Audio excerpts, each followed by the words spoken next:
eto na yung part 2 ng non-aesthetic na study area nila Ate Isa. Yes mga mare, non-aesthetic study area to kasi as much as possible gusto ko man maging aesthetic dito. Kaya lang talagang hindi po pwede dahil yung dalawa kong anak talaga naman. Ako'y napagod na lang talaga kaka-aesthetic sa bahay. Pag ito muna yung reality talaga.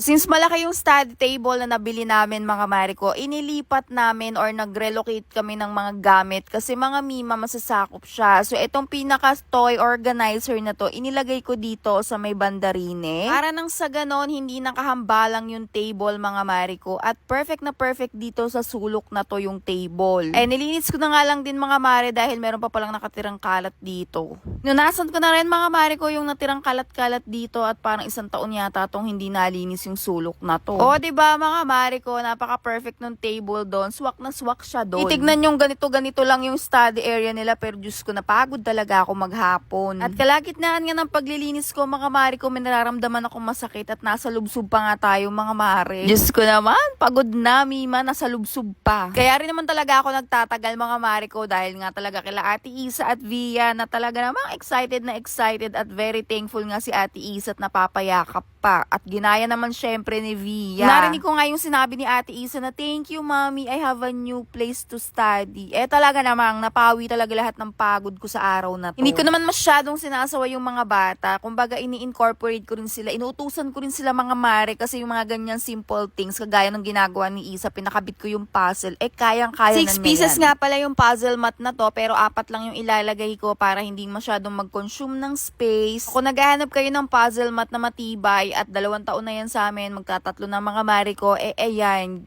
go nyo na yung puzzle mat na yan kasi hanggang ngayon talaga ang ganda niya. Subok na yan mga mare, kahit nauulan ng sa labas yan, naaarawan, ayan pa rin yan, puzzle mat pa din. Wala pa tayong masyadong design mga mare ko, naghahanap pa tayo ng pwedeng ilagay dito sa mga walls. Pero inalis ko na to mga mare, yung dati nilang nakadikit dito dahil lalagyan ko nga siya ng mga educational chart. Ayan mga mare ko, may mga isasuggest ba kayo na pwede kong ilagay dito at toys na rin, bibili ulit ako ng bago na appropriate na sa age ni Via at ni Isa. So galing ako Mr. DIY nung kinagabihan dahil bumili ko ng double-sided tape at ididikot ko na nga po itong mga bago nilang educational chart. Ganda rin kasi na merong educational chart dito mga mare ko para nang sa ganun nakikita nila lalo na yung mga ABCD at hindi nga pala English educational chart yung kinuha ko or nilagay ko. Meron ng Tagalog, pagbasa at abakada at meron nga pong pamerienda si Mayor. Thank you naman Mayor, naalala mo pa ako, grabe, napakabait mo talaga after kong mag-isa rito maghapon. Ayan mga mare, kung gusto nyong matuto ng Tagalog din yung mga anak nyo, yung educational chart na may Tagalog version ang bili ninyo. Eh masyado na nga kasing maalam sa English si Isa mga mare, kaya kailangan may Tagalog naman siya nakikita everyday at babasahin niya yan everyday. 12 or 11 pieces yata yan, pero hindi ko na inilagay lahat kasi ang dami Types of na masyado. occupation kasi yan na yung lesson ni Ate Isa and gusto daw niyang matutunan yung different flags of the countries, kaya ayan mga mima ko, nilagay ko na rin dyan. And ayan mga mare ko, after naming magawa yung study area nila, talaga namang nag-start na kami ng module. Yun nga lang kami makakagawa kasi medyo nagkasakit talaga si Ate Isa nung nakaraang bagyo. O diba mga mare ko, kung nag-i-study kami dito ni Ate Isa, si Via naman mga mare, may sarili siyang ginagawa dito. O diba? Hindi man siya aesthetic or pleasing sa mata nyo mga mare, pero okay na to, may maayos kaming place and then maluwag. Next video na lang natin mga mare ko, ano ba yung mga bagong toys at bago ko pang mga ilalagay dito.